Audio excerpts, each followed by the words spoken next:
મોહન મદન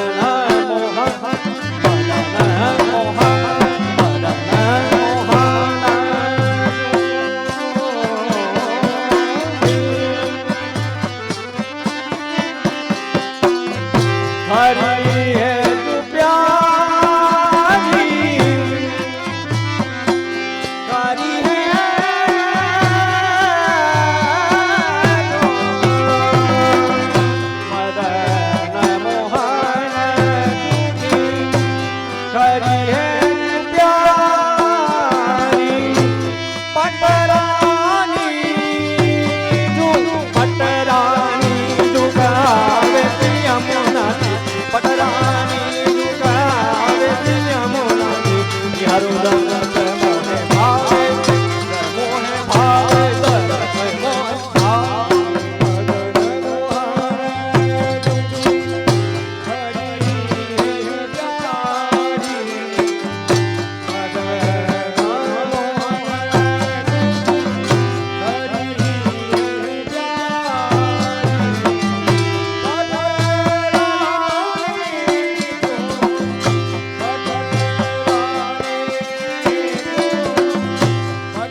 कपे मधुके होत जामरत मारत तपेता होत जामरत मारत लोहिया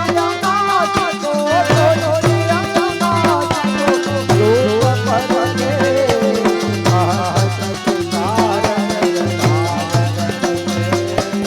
रति कपे मधुके होत जा परक पातोई यमुना जी को रूप परके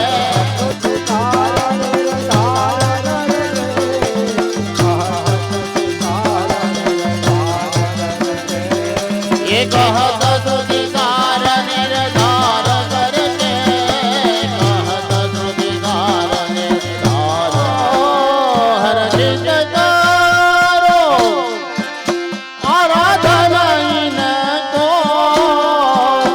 और पथ जो यमुना यमुना यमुना नाम भजो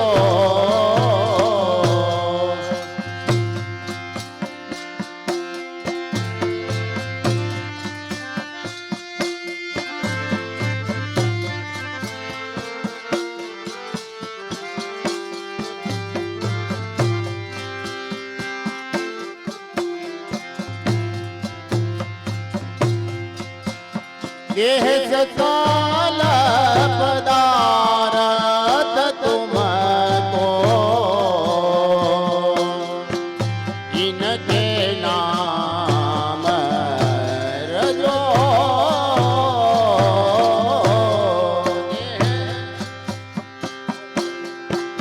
ब्रजपति की अति प्यारी ताते ब्रजपति की अति प्यारी ताते सकल श्रृंगार सजो यमुना यमुना यमुना नाम भजो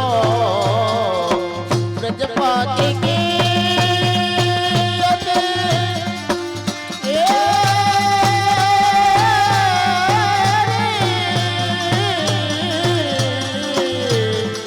ब्रजपति की प्यार ताते सकल श्रृंगार सजो यमुना यमुना यमुना नाम भजो यमुना यमुना यमुना यमुना नाम भजो यमुना यमुना नाम भजो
श्यामोत्तार समृद्ध श्री पुरुषोत्तम वदनानलावतार सर्वांगाय संचार वैष्णवांगाय प्राचुर्य प्रकार श्री बिल्व मंगलाचार्य सांप्रदायिकार्पित साम्राज्यासन अखंड भूमंडलाचार्य चक्रचूड़ामणि विद्यावाचस्पति दश दिगंत विजयी श्री भागवत प्रतिपद मणिवर भावांशु भूषिता मूर्ति पदवाद्य प्रमाण पारावार पारीण भक्ति मार्गाद्य मार्तंड षड्दर्शन व्याख्यान सिंहासनाधीश्वर श्री राजाधिराज शुद्धाद्वैत पुष्टि मार्ग प्रवर्तक आचार्य वर्य जगद्गुरु श्रीमद वल्लभाचार्य महाप्रभु विजयते राम विजयते राम विजय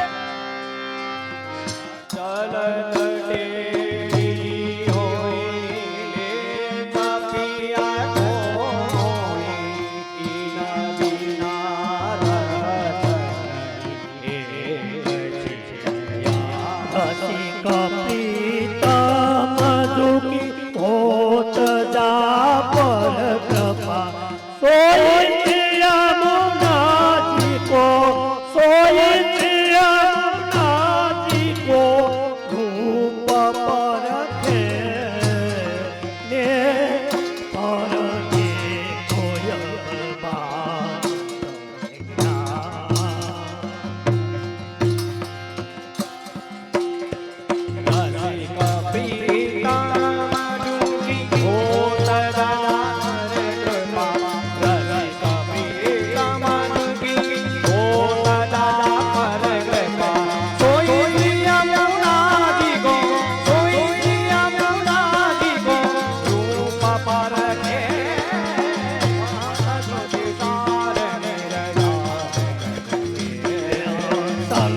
केड़ी होई एक प्रिय को होई केड़ी होई एक प्रिय को होई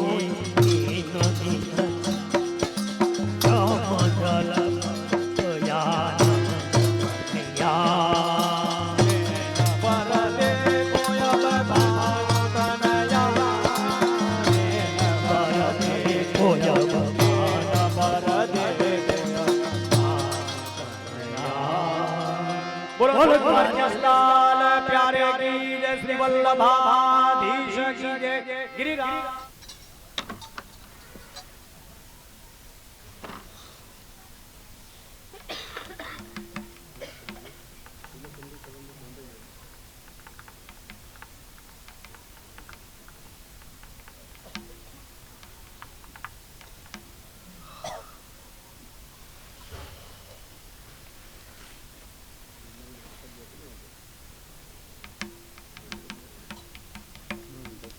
કુંતીભાઈ જાય ને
વિનતી કરો यही वर मांगू विनती करो यही वर मांगू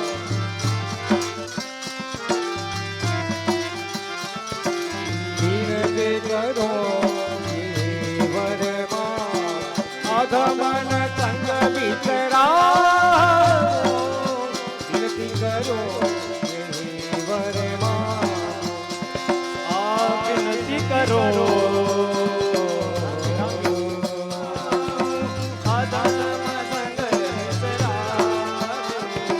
परमानंद प्रभु सब कुछ दाता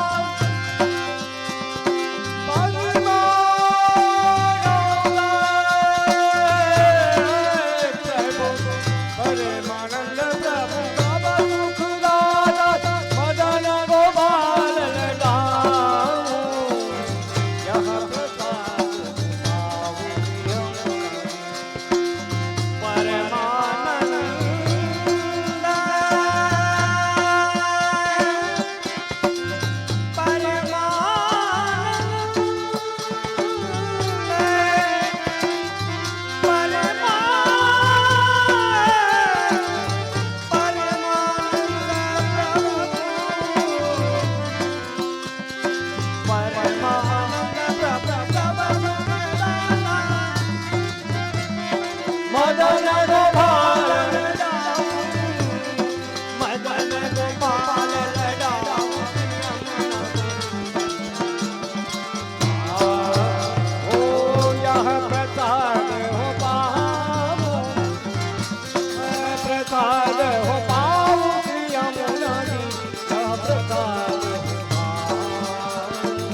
द्वारिका प्यारे की जय।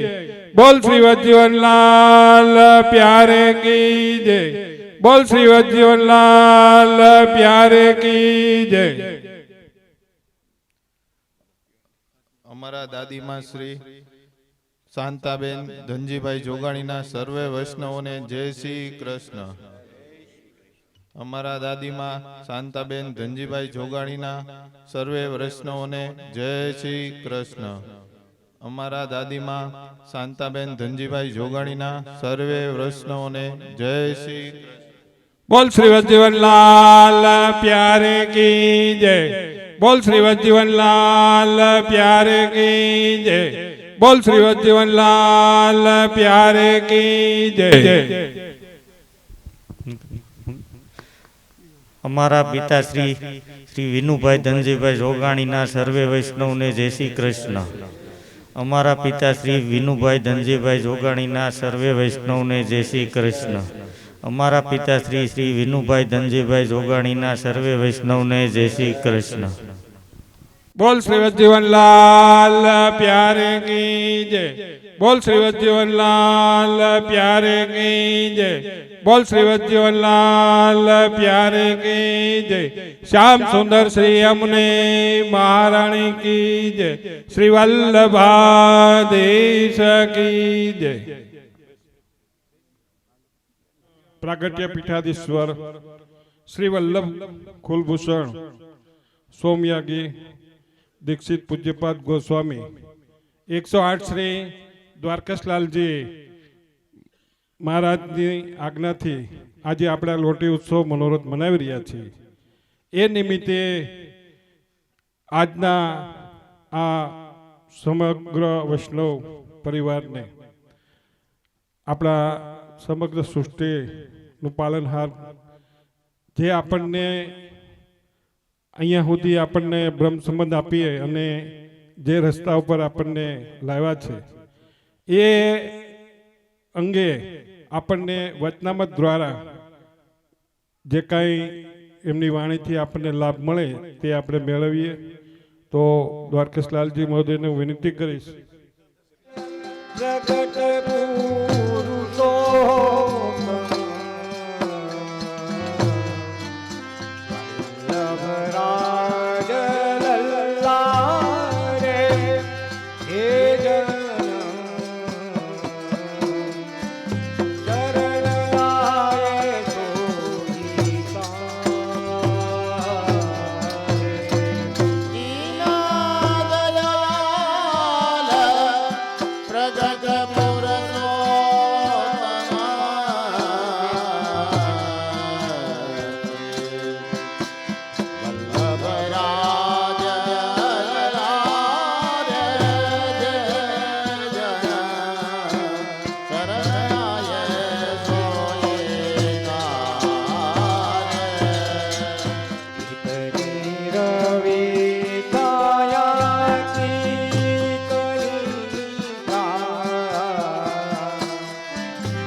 प्रताप तेज देव कथा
ભજ પ્રદાસ કાજ સબ કરઈ જો પર્વત પાલ શ્રી વલ્લભ નંદન કરત પાની જહત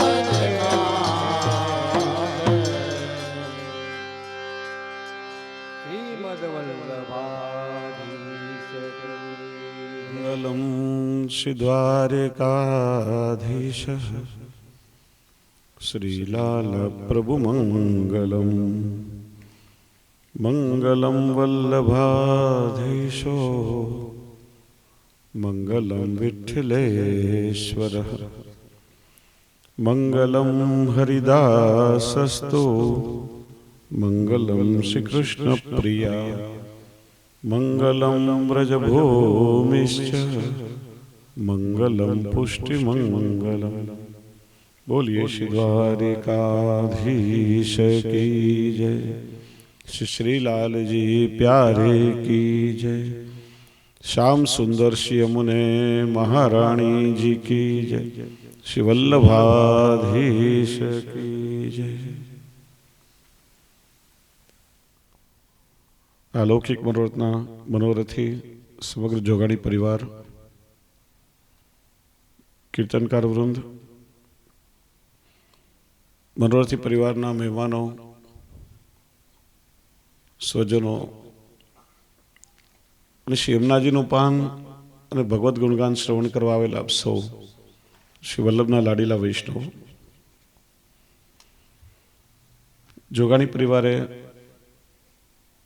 પોતાના ગૌલોકવાસી સ્વજનોની ગૌલોક પ્રાપ્તિ અર્થે આનંદ ઉત્સવના રૂપમાં ખૂબ સુંદર અલૌકિક મનોરથનું આયોજન કર્યું. થોડું ચિંતન આપણે કરીએ. એક ફૂટબોલની મેચ ચાલી રહી હતી અને એક બાળકના દાદા સાથે ફૂટબોલની મેચ જોવા માટે આવ્યો. પેલા બંને ટીમના ખેલાડીઓ પગથી ફૂટબોલને ચારે બાજુ મારી રહ્યા હતા, ગોલ કરવાનો પ્રયત્ન કરી રહ્યા હતા. ત્યારે પેલા નાનકડા બાળકે દાદાને પૂછ્યું, દાદા આટલા બધા લોકો ભેગા થઈ એક મોટા દડાને પગથી લાત કેમ મારી રહ્યા છે? ત્યારે દાદાએ બહુ સરસ ઉત્તર આપ્યો કે બેટા, એક ખાલી ખમ છે, પોકળ છે, એટલા માટે બધા એને લાતથી મારી રહ્યા છે. જો અંદરથી ભરેલો હોત, એનામાં વજન હોત તો કોઈને લાત ના મારત. એમ આપણે લોકો બધા અંદરથી આજે ખૂબ પોકળ થઈ ગયા છે. ધર્મ ખાલી આપણી જીભમાં રહી ગયો છે, વાણીમાં રહી ગયો છે. ધર્મથી અંદરથી આપણે બધા સાવ ખાલી ખમને પોકળ છીએ. અને એટલા માટે આજે વર્ષોથી ક્યારે કોઈ સ્વાર્થી રાજનેતા આવે તો આપણને પગથી લાત મારે, ક્યારે કોઈ આતંકવાદી આપણને ઠોકર મારે, ક્યારે આપણા અંદર રહેલા હિન્દુ ધર્મ વિરોધીઓ, સેક્યુલરો આપણને પગથી લાત મારે. આજે વારંવાર કહેવું પડે છે, દરેક જગ્યાએ આચાર્યો દ્વારા, સંતો દ્વારા, મહાત્માઓ દ્વારા સમાજમાં લોકોને ધર્મ પ્રત્યે ઝઘડવા પડે છે. કારણ કે એક ઉદાસીનતા છે, એક સુસુપ્તિ છે. શબ્દોમાં કેવલ આપણે લોકો રહી ગયા છે. ધાર્મિક હોવા જોઈએ, ધાર્મિક હોવા જોઈએ, પણ એ ઊંડાણ કે વજન હજી આપણા લોકોમાં નથી. ખાલી 80 કરોડમાંથી 20% હિન્દુઓ ખાલી જાગૃત થાય ને તો આખા ભારતની કાયા બદલી શકે અને આખી દુનિયાની કાયા બદલી શકે. ધીરે ધીરે જાગૃતિ આવી રહી છે સમાજમાં. સારી વાત છે, એંધાણ સારા છે. ગઈકાલે એક જગ્યાએ ચર્ચા થઈ હતી કે આજે વેસ્ટર્ન કલ્ચરના પ્રભાવમાં અને બીજો સત્સંગનો જે અભાવ છે એ કારણે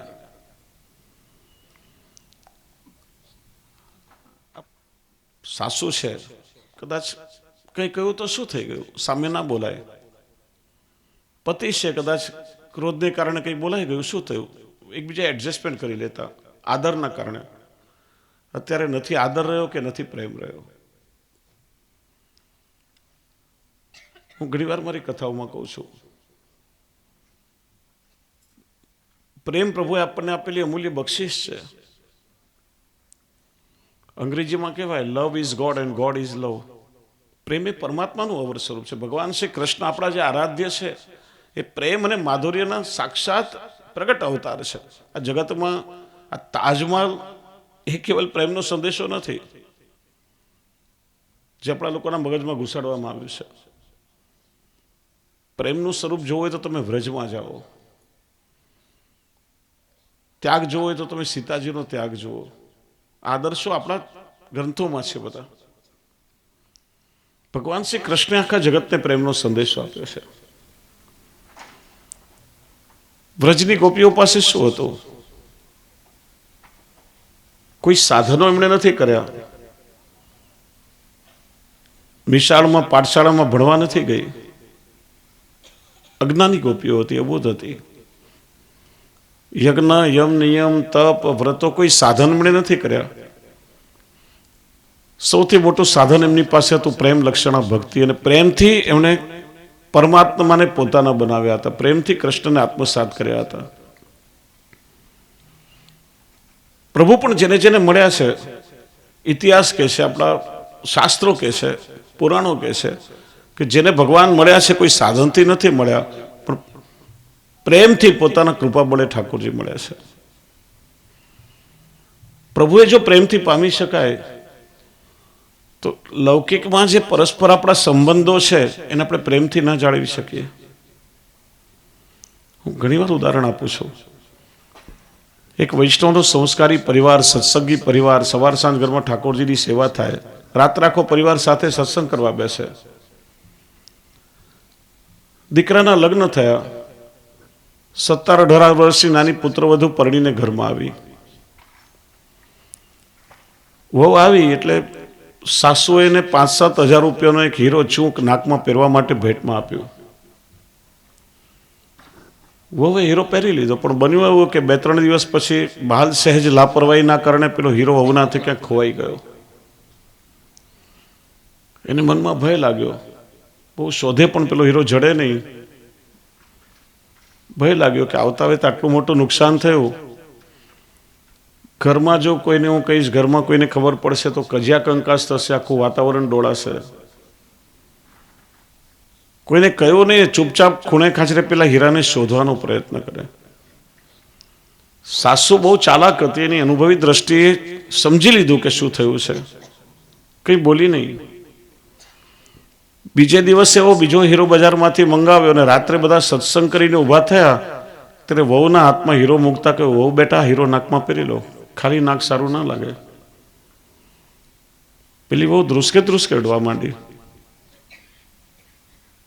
માં મને ક્ષમા કરો, મારાથી આટલું મોટું નુકસાન, હજી તો હમણાં જ પરણીને આવીને આવતા આવે આટલું નુકસાન થયું. વિચાર્યું કે ઘરમાં કોઈને ખબર પડશે તો કદાચ મારે સહન કરવું પડશે, કજિયા કંકાસ થશે, વાતાવરણ બગડશે. એટલે ભયના લીધે મેં કોઈને ના કહ્યું, મને માફ કરો. ત્યારે સાસુએ બહુ સરસ જવાબ આપ્યો. ઓ બેટા, હીરો કદાચ ખોવાઈ જાય ને તો આપણે બજારમાંથી નવો મંગાવી શકીએ, ના મળે ને તો એના વગરે ચલાવી શકાય, એમાં શું થયું? પણ તારા હૃદયમાં મારા પ્રત્યેનો જે પ્રેમ છે, જે ભાવ છે, એ ખોવાઈ જશે તો દુનિયાની કઈ બજારમાંથી નવો લાવશું? સ્વાદ અને ગંધ વગરના કાચના ટુકડા માટે કોઈ માનવીના હૃદયનો ભાવ તૂટે તો ક્યારે સારું ના લાગે. બેટા ચિંતા ન કર, હીરા પહેરી લેશું. રાત્રે રડતા રડતા વહુએ પિયરમાં એની માને પત્ર લખ્યો, માં તરવાનો કે રેલવે ટ્રેક પર જવાનો વારો શા માટે આવે? પ્રેમ પારકાને પોતાના બનાવે છે. તો ઘરના જે આપણા સંબંધો છે, ચાહે બાપ દીકરાનો સંબંધ હોય, પતિ પત્નીનો હોય, ભાઈ ભાઈનો હોય, ભાઈ બહેનનો હોય, મિત્રતાનો હોય, કોઈ પણ સંબંધ પ્રેમના પાયા પર ટકતા હોય છે. અને એ જ આપણા ગ્રંથો આપણને શીખડાવે છે. મર્યાદા પુરુષોત્તમ શ્રી રામચંદ્રજીના સમયનો એક પ્રસંગ છે. કે જ્યારે વનમાં પધાર્યા ત્યારે વનદેવી પ્રસન્ન થઈ ગયા. પ્રભુ, મારું અહોભાગ્ય કે આપ મારા વનમાં પધાર્યા છો, હું આપની શું સેવા કરી શકું? શ્રી રામચંદ્રજી કહ્યું, મારે તો કોઈ સેવાની આવશ્યકતા નથી, પણ તમે કરી શકો તો એટલું કરો કે જે માર્ગે ચાલીને હું આવ્યો છું ને અહીંયા સુધી, એ મારી પાછળનો આખો માર્ગ તમે નિષ્કંટક બનાવી દો. માર્ગમાં કોઈ પણ કાંટા કે કાંકરા ન રહે, ચારે બાજુ એને ફૂલથી સજાવી દો.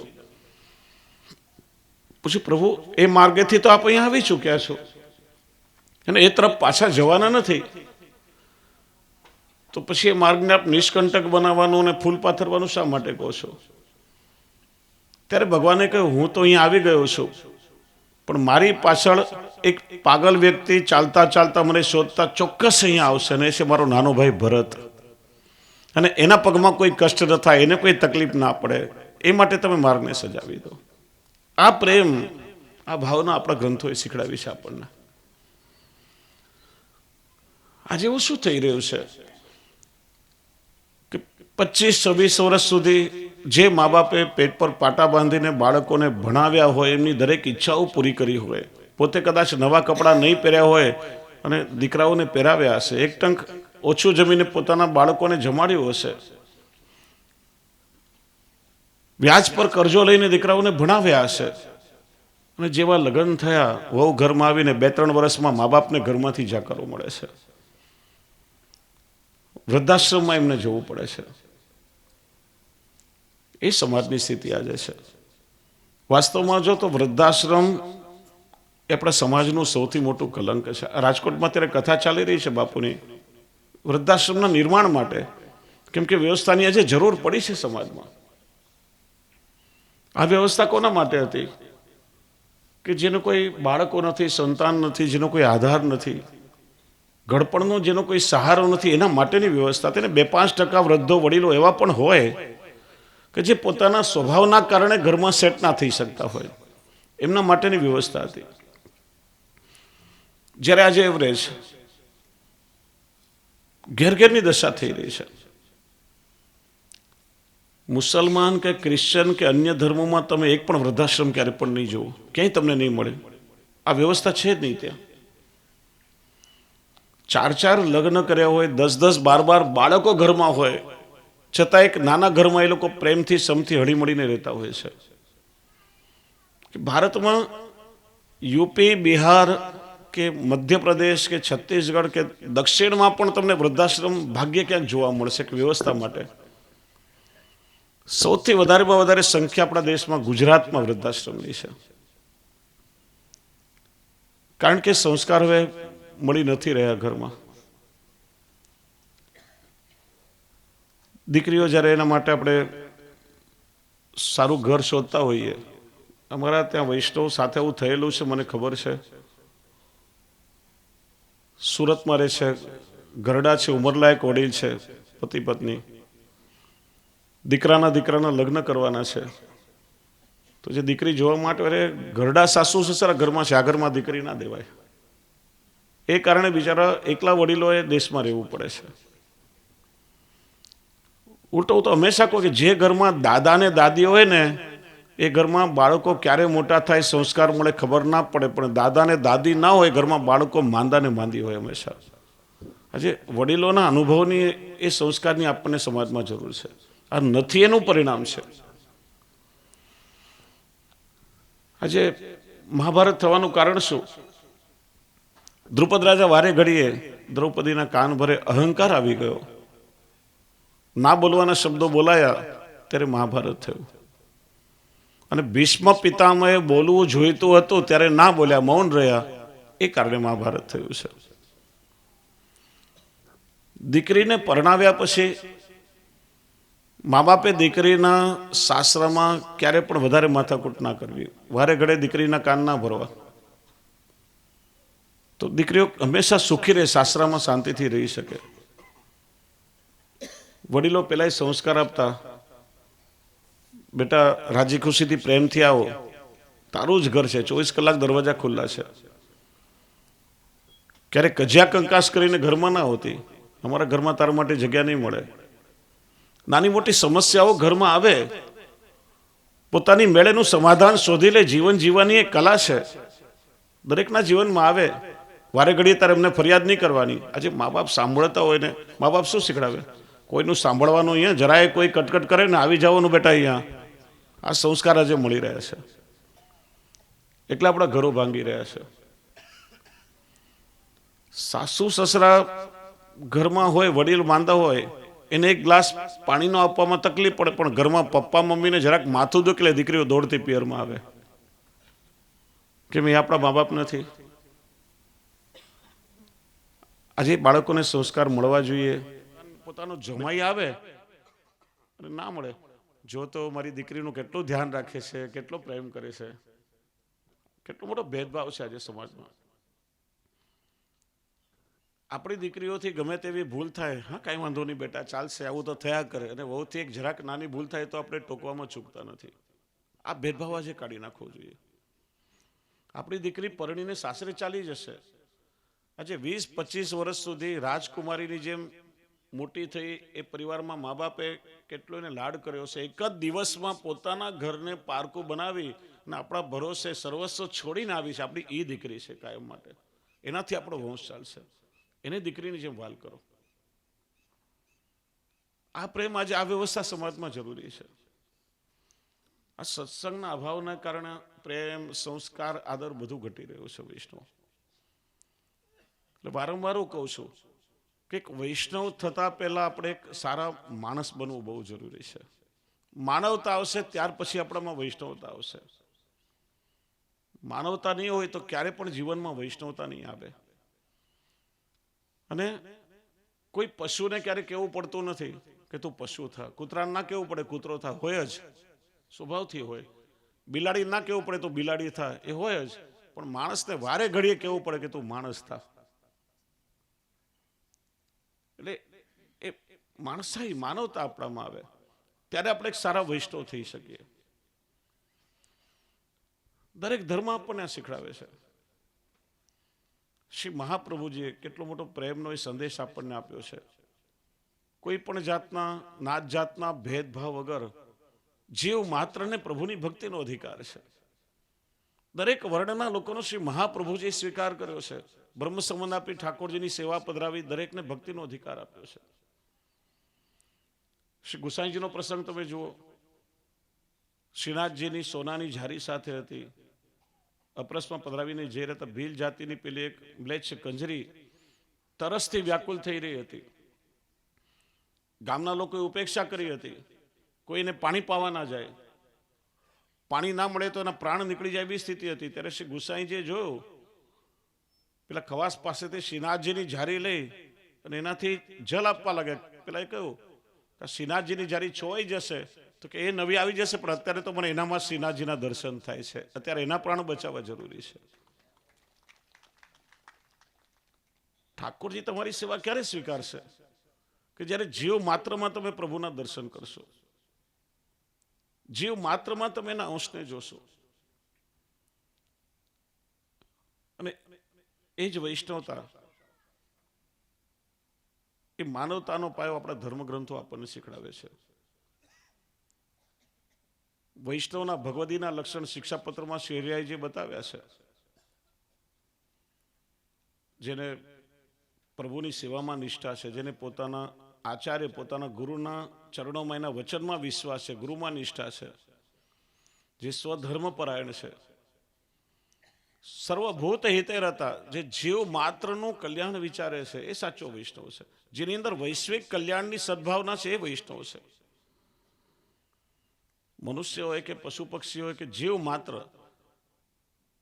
એનું દુઃખ સહન ન કરે. ઘણીવાર બીજાનું દુઃખ દૂર કરવા માટે એનું કષ્ટ પોતાના પર લઈને પણ બીજાને સુખ આપવાનો પ્રયત્ન કરે, એ વૈષ્ણવ છે.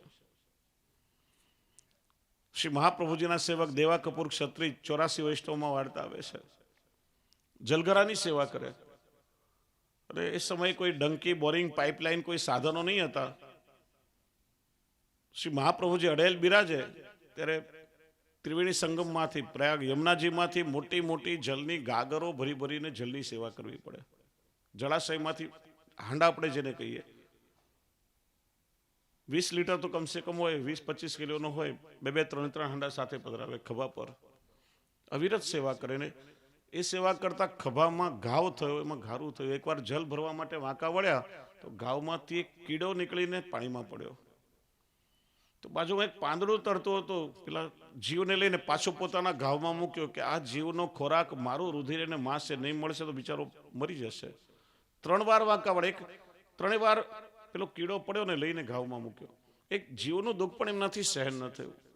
આ વૈષ્ણવી ભાવના છે. વૈશ્વિક કલ્યાણનો જે વિચાર કરે છે. વૈષ્ણવ એટલે કોઈ સંકુચિત વાળો નથી. વિષ્ણુ પરથી વૈષ્ણવ, અને વૈષ્ણવ એટલે જે વિશ્વવ્યાપી છે, જે વિશ્વનું કલ્યાણ વિચારે છે, જે પોતાના સ્વધર્મને ખુમારીથી જીવે છે, જે માલા તિલકના ગૌરવને જીવી રહ્યો છે, એ વૈષ્ણવ છે. મારું કહેવાનું એટલું છે મિત્રો કે થોડો ક્રમ આપણે ઘરમાં સત્સંગનો નિત્ય રાખીએ. ધર્મગ્રંથો એ આપણા ઘરની શોભા હતા. આજે ઘરમાં બધું આધુનિક ફર્નિચર વસાવ્યું આપણે. TV set, tea set, sofa set, ગળામાં પહેરવા માટે ડાયમંડના સેટ, પણ આપણી લાઈફ અપસેટ. ધર્મગ્રંથો પશ્ચિમમાં ચાલ્યા ગયા. અમેરિકા અને યુરોપના બુદ્ધિજીવીઓ આપણા હિન્દુ ધર્મગ્રંથોની પ્રાચીન હસ્તપ્રતો લાખો ડોલરમાં અહીંથી લઈ જાય છે, અને એમાંથી નવા નવા સંશોધનો આજે થઈ રહ્યા છે. આપણા ધર્મગ્રંથોમાંથી સંશોધન કરીને દુનિયાના દેશ આપણાથી કેટલા આગળ નીકળી ગયા, અને આપણે લોકો આપણા ધર્મ અને ધર્મગ્રંથોને ખોઈને કેટલા પછાત રહી ગયા. અને પાછા કહીએ કે જો ત્યાંનું વિજ્ઞાન કેટલું ડેવલપ છે. અરે એનું મૂળ આપણો ધર્મ છે. આખા વિશ્વના વિજ્ઞાનનું મૂળ આપણા વેદ છે. સંસ્કૃત ભાષા ગઈ એટલે ગ્રંથોનું અધ્યયન ના રહ્યું. હવે તો બહુ ભાગ્યશાળી છો કે ટ્રાન્સલેશન થઈ રહ્યું છે. જે પણ ગ્રંથ જોઈએ ઇંગ્લિશ, હિન્દી, ગુજરાતી દરેક ભાષામાં તમને જોવા મળે છે. કઈ એવી વસ્તુ છે કે ત્યારે થતી રહી, આજે નથી થતી.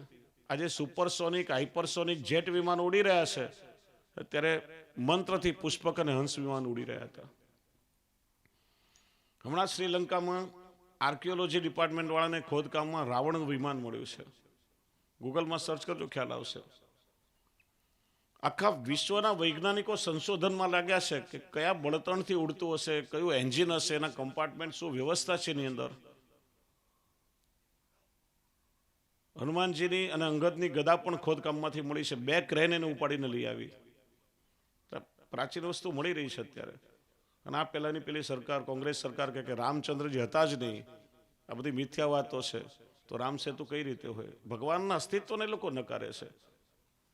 અને આપણે લોકો એ જૂની રૂઢિવાદી વિચારધારા, માનસિકતા એમના તળિયા ચાટીએ છે. પુત્ર પ્રાપ્ત કર્યા હતા. ક્લોનિંગ જેને આપણે કહીએ છીએ, કેવલ શરીરના એક કોષમાંથી એક જેવા રૂપ, રંગ, ગુણ ધરાવતા હજારો પેદા થઈ શકે ક્લોન કરીને. પણ એના પર પ્રતિબંધ છે. આજે વર્લ્ડમાં બેન્ડ છે એના પર, કેમ કે એનો મિસયુઝ થઈ શકે. કોઈ ખરાબ વ્યક્તિ હોય, આતંકવાદી હોય, કોઈ દુર્જન હોય, એનો ક્લોન થાય તો વિશ્વને ખલાસ કરી નાખે. એટલા માટે પ્રતિબંધ છે. પશુઓમાં સફળતા મળી છે. હવે સતયુગમાં જઈએ તો સૌભરી ઋષિ માંદાતા રાજાની 50 કન્યાઓ સાથે એક જ સમયમાં 50 રૂપ ધારણ કરીને પ્રગટ થયા. પોતાના એટલા રૂપ પ્રગટ કરી લીધા. રાસમાં જુઓ તો જેટલા ગોપીજનો હતા એટલા સ્વરૂપ ઠાકોરજી ધારણ કરી લીધા. એ વિજ્ઞાન ત્યારે પણ હતું. દ્વારકા લીલામાં જુઓ તો વિવાહ કર્યા. પોતાની રાણીનો દરજ્જો એમને આપ્યો છે ભગવાને. એ સન્માન કર્યું છે એમનું. નહીં તો એક સમયમાં એક જ લગ્ન થઈ શકે એક મુહૂર્તમાં. વૈદિક પદ્ધતિથી કરો તો એક દિવસમાં એક લગ્ન થાય. તો 16,000 કન્યાઓ સાથે લગ્ન કરવા માટે 54.5 વર્ષ જોઈએ. માનો એક કન્યા જે 20 વર્ષની હોય તો તો 54 વર્ષે 74 વર્ષની થાય પછી પત્રિકામાં કન્યા લખાય કે બા લખાય? શું લખાય?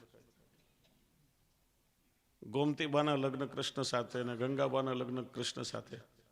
એટલે મારું કહેવાનો આશય છે આપણું સાયન્સ એ સમયમાં એટલું ડેવલપ હતું. આખા જગતને વિજ્ઞાન આપણા દેશે આપ્યું છે.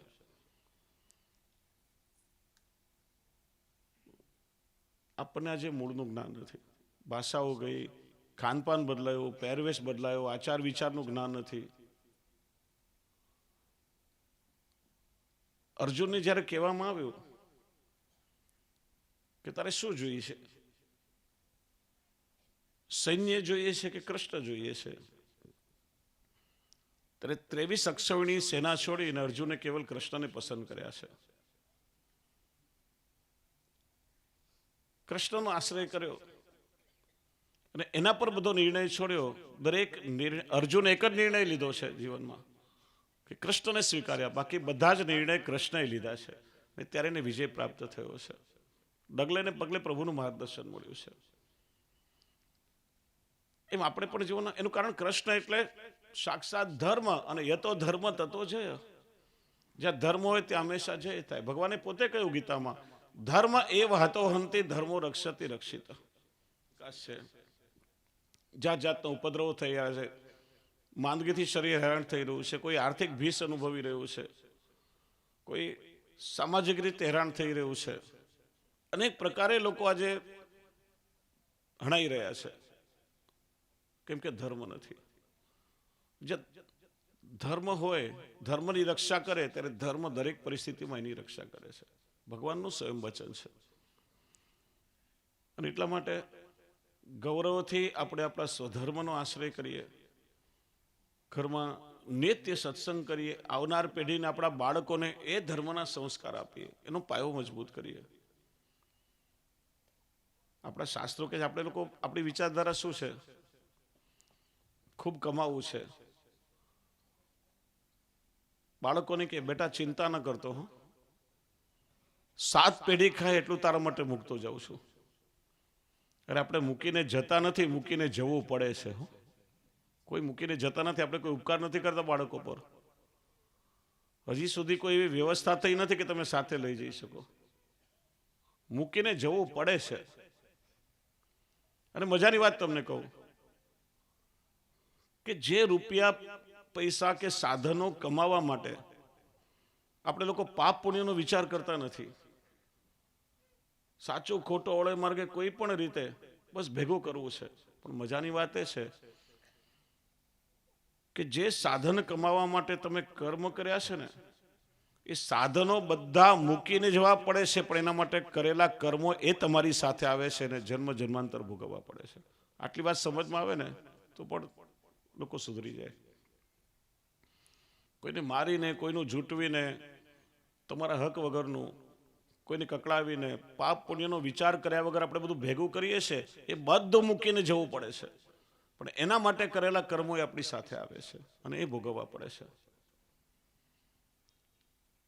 એટલા માટે મિત્રો, આપણા શાસ્ત્રો કહે છે કે તમારું ભેગું કરેલું ધન તમે સદકાર્યમાં વાપરો. જો તમારા બાળકો સુપાત્ર છે તો એને ધન આપવાની જરૂર નથી. એ પોતાના પરિશ્રમથી સદમાર્ગે કમાઈ અને તમારી પણ સેવા કરશે અને ધર્મને સાચવશે. અને જો તમારા સંતાન કુપાત્ર છે તો પણ એને દેવાની જરૂર નથી. જે પરિશ્રમ કરી, મહેનત કરીને તમે કમાઈને આપ્યું, ગમે ત્યાં વેડફી નાખશે એને. વારસામાં આપો તો એમને સંસ્કાર આપો, વારસામાં ધર્મ આપો, વારસામાં સંસ્કૃતિ આપો. ત્યારે તમારા કુળને ઉજ્જવળ બનાવશે. એટલે આવા પ્રસંગોમાં મનમાં કંઈક આપણે દ્રઢ સારા સંકલ્પ કરીએ. વારંવાર કહે છે બધા કે આજે બહેનો ફેશનમાં અને પુરુષો વ્યસનમાં બહુ બધું ખોઈ રહ્યા છે. તો આ બધામાંથી નીકળીએ, સારા પ્રસંગોએ વ્યસન મુક્તિ કરીએ. વૈષ્ણવને વ્યસન હોવું જોઈએ. શેનું? સેવાનું, સત્સંગનું, ઠાકોરજીનું. આ વ્યસન વૈષ્ણવને. પાન બીડી માવા ગુટકાનું વ્યસન વૈષ્ણવને ના હોય ક્યારે. વૈષ્ણવ સાત્વિક હોય અને એવો ઠાકોરજીને ગમે. વસ્તુઓના વિષયમાં આપણે વિચાર કરીએ કે પ્રભુ ઉત્તમ વસ્તુના ભોગતા છે. ઠાકોરજીને ઉત્તમ સામગ્રી ધરવી જોઈએ. પાત્ર ઉત્તમ જોઈએ, વસ્ત્ર ઉત્તમ જોઈએ, ભોગ ધરવાની સામગ્રી ઉત્તમ જોઈએ.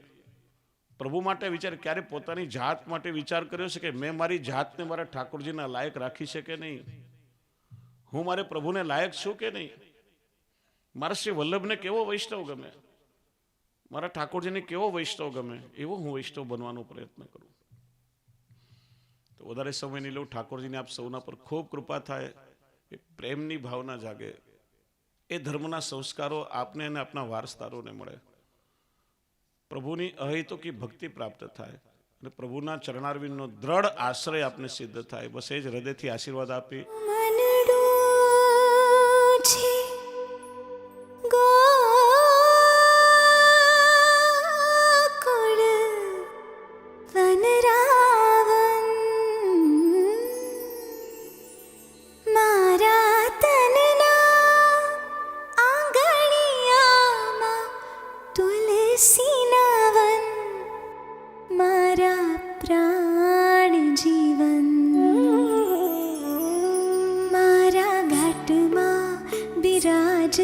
श्रीनाथजी यमुनाजी महाप्रभुजी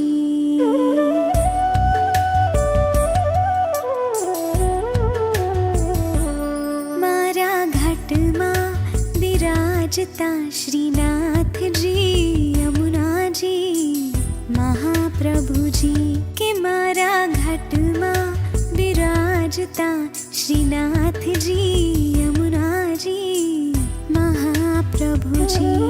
મારું મનડું છે ગોકુળ વન રાવન, મારું મનડું છે ગોકુળ વન રાવન, મારા તનના આંગણિયામાં તુલસીના વન, મારા પ્રાણ જીવન મારા ઘટમાં બિરાજતા શ્રીનાથજી यमुनाजी महाप्रभुजी.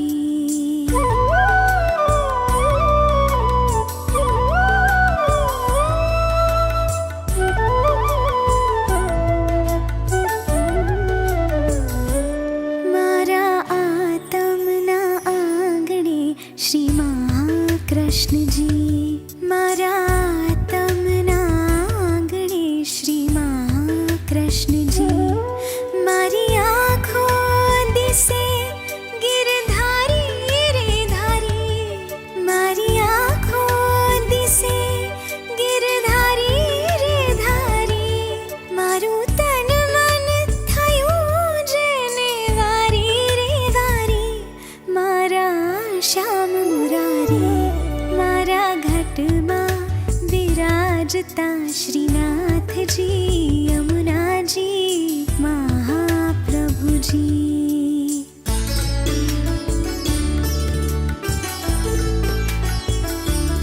मारा प्राण थकी મને વૈષ્ણવ